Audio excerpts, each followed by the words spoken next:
Hello students, आज हम लोग थेल्स प्रमेय या समानुपातिकता का आधारभूत प्रमेय पढ़ेंगे जो त्रिभुज चैप्टर का क्लास 10th का मोस्ट 5 मार्क्स क्वेश्चन है। तो देखिए, सबसे पहले हम लोग का क्वेश्चन क्या कह रहा है, कथन क्या कह रहा है।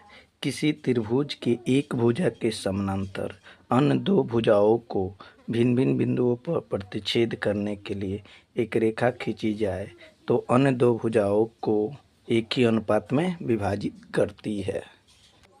सबसे पहले हम लोग फिगर बनाएंगे तो हम लोग को कह रहा है एक त्रिभुज है, तो एगो हम लोग त्रिभुज ड्रॉ कर लेंगे। तो ये हमारा त्रिभुज हो गया, त्रिभुज ड्रॉ कर लिए। एक त्रिभुज हो गया हमारा ए बी और सी।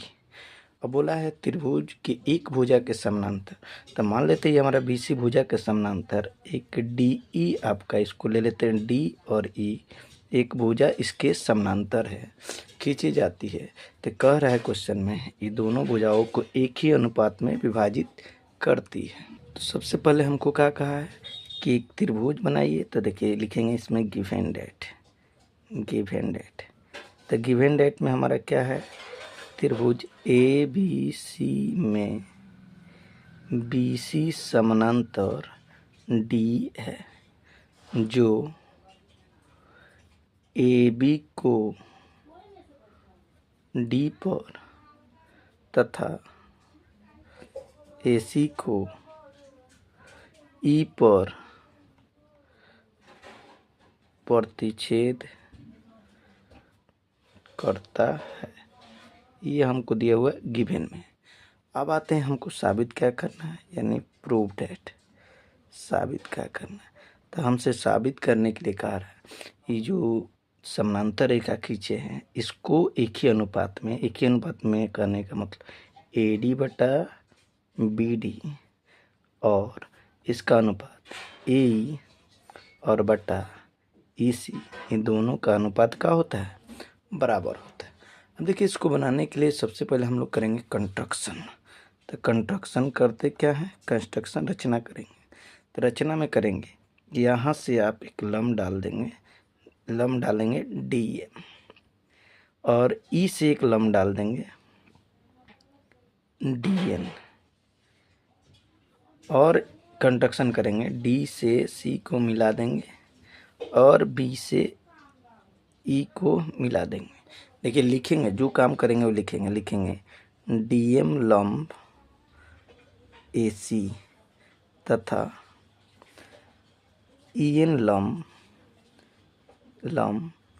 ए बी खींचा तथा सी को डी से, सी से डी को तथा बी को, बी से ई को मिलाया। सबसे पहले का काम हमारा हो गया, इतना हम लोग काम कर दिए। अब हम चलेंगे प्रूफ में। प्रूफ यानी हम लोग को प्रमाण देंगे। तो प्रमाण क्या देंगे, सबसे पहले देखिए अब हमको निकालना है ए डी बटा बी डी निकालना है। तो हम लोग त्रिभुज देखते हैं। तो त्रिभुज ए डी ई में देखिए हमारा बेस हो जाएगा, आधार हो जाएगा ए डी, और ये हमारा ऊंचाई हो जाएगा। तो देखिए सबसे पहले ए डी है, तो हम लोग इसको प्रूफ करेंगे। तो चलेंगे त्रिभुज ए डी ई तथा, अब देखिए ए डी तो मिल जाएगा, बी डी किस में है, तो बी डी देखो यहाँ बी डी, तो त्रिभुज लेंगे बी डी ई, तो लिखेंगे तथा त्रिभुज बी डी ई में, अब देखो लिखेंगे त्रिभुज ए डी ई का क्षेत्रफल। अच्छा, आपको पता है त्रिभुज का क्षेत्रफल का सूत्र क्या होता है, 1/2 आधार गुने ऊंचाई, बेस इंटू हाइट। अब देखिए हमारा इसका 1/2 आधार क्या है, आधार जो लंब जिस रेखा पर होता है वही आधार होता है। तो आधार हो जाएगा ए डी, और ऊंचाई क्या हो जाएगा ई एन, जो लंब होता है उसी को ऊंचाई कहते हैं, ये हो जाएगा ई एन। अब देखिए निकालते हैं त्रिभुज बी डी ई का क्षेत्रफल। तो बी डी ई का क्षेत्रफल निकालेंगे, सूत्र वही लगाएंगे। तो सूत्र देखिए हमारा हो जाएगा 1/2, इसमें बी डी ई में आधार हमारा हो जाएगा बी डी, और ऊंचाई पूरे त्रिभुज के लिए ऊंचाई ई एन है, तो ये हो जाएगा बी डी आगुने ई एन।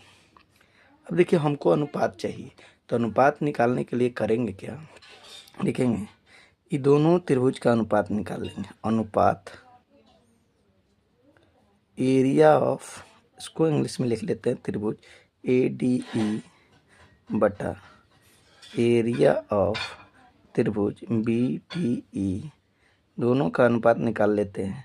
त्रिभुज 1/2 AD गुने EN बट्टा हो जाएगा 1/2 BD गुने EN, जो कटने वाला है कटा दे, 1/2 से 1/2 खत्म, EN से EN खत्म, बचेगा क्या AD बटा BD।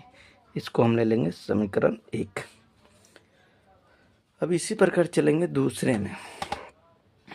अब चलेंगे, अब त्रिभुज अगेन, अब पुनः लेंगे त्रिभुज ADE का क्षेत्रफल, ADE का क्षेत्रफल। देखिए अब की बार हम लोग लेंगे ADE जो है, अब की बार लेंगे तो यहाँ देखिए हमारा इसमें, तो इधर देखिए ऊंचाई DM हो जाएगा, आधार हो जाएगा AE, तो ये हो जाएगा आपका 1/2 गुने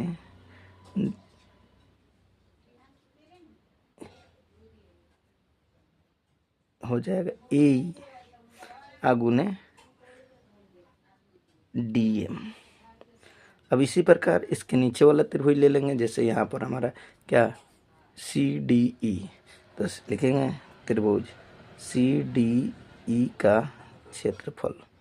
CDE का क्षेत्रफल क्या हो जाएगा, इसके लिए भी वही सूत्र लगाएंगे। देखो इसमें आधार कौन हो जाएगा, आधार हो जाएगा EC और ऊंचाई तो DM ही रहेगा, तो लिखेंगे 1/2 EC गुने DM। अब देखो इसका हम निकालेंगे अनुपात, अनुपात तो अनुपात निकाल लेते हैं। तो अनुपात निकालेंगे तो ये हो जाएगा एरिया ऑफ त्रिभुज ADE बटा एरिया ऑफ त्रिभुज CDE। बोल। अब देखिए इसका अनुपात निकालेंगे तो ये हो जाएगा 1/2 AE गुने DM बटा हो जाएगा 1/2 EC गुने DM, जो कटने वाला करता है DM से DM 1/2 से 1/2, तो ये हमारा बच जाएगा AE, ये हो जाएगा AE बटा EC। इसको ले लेते हैं समीकरण 2। अब देख लो हमको एक रूल इसमें लागू होगा, जैसे हमको ही तो बराबर दिखाना है दोनों को, जैसे हम लोग को सिद्ध करना है। क्या सिद्ध करना है, हम लोग को AD बटा BD और AE बटा EC सिद्ध करना है। समीकरण 1 में देख लीजिए एरिया ऑफ त्रिभुज ADE, समीकरण 2 में भी एरिया ऑफ त्रिभुज AD, ऊपर वाला दोनों का बराबर। अगर BDE और CDE बराबर कर दें तो आराम से बराबर हो जाएगा। तो एक 9th क्लास का हमको रूल पढ़ना है, लिखेंगे क्योंकि दो समानांतर रेखाओं के बीच, दो समानांतर रेखाओं के बीच, रेखाओं के बीच एक ही आधार पर बने त्रिभुज का क्षेत्रफल बराबर होता है। तो हम लोग फिगर में थोड़ा सा समझ लेते हैं। यहाँ देखिए हमारा फिगर में आते हैं, ये हमारा BDE और CDE एक ही आधार पर बना है। देखो आधार यही है, तो हम एक ही आधार पर बने हमारा त्रिभुज है, इसलिए इसको हम लोग क्या कह सकते हैं, चाहे एक ही आधार है। देखिए यहाँ पर एक ही आधार पर बने त्रिभुज है, एक ही आधार पर बने त्रिभुज का क्षेत्रफल क्या होता है, बराबर। तो हो जाएगा हमारा एरिया ऑफ त्रिभुज BDE बराबर एरिया ऑफ त्रिभुज CDE। दोनों यदि बराबर हो जाएगा, देखिए दोनों को अगर बराबर हो जाएगा तो हम लोग समीकरण 1 में CDE के बदले हम लोग BED रख सकते हैं, चाहे BED के बदले CD रख सकते हैं।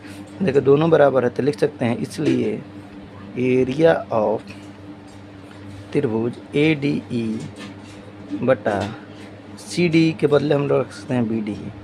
एरिया ऑफ त्रिभुज BDE बराबर ये हमारा हो जाएगा AE बटा ई सी।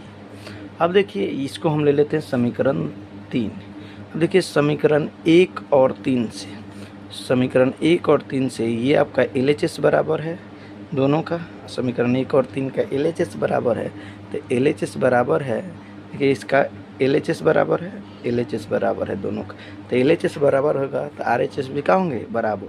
तो इसको हम लोग कह सकते हैं समीकरण 1 तथा 3 से क्या हो जाएगा, AD बटा BD बराबर AE बटा EC।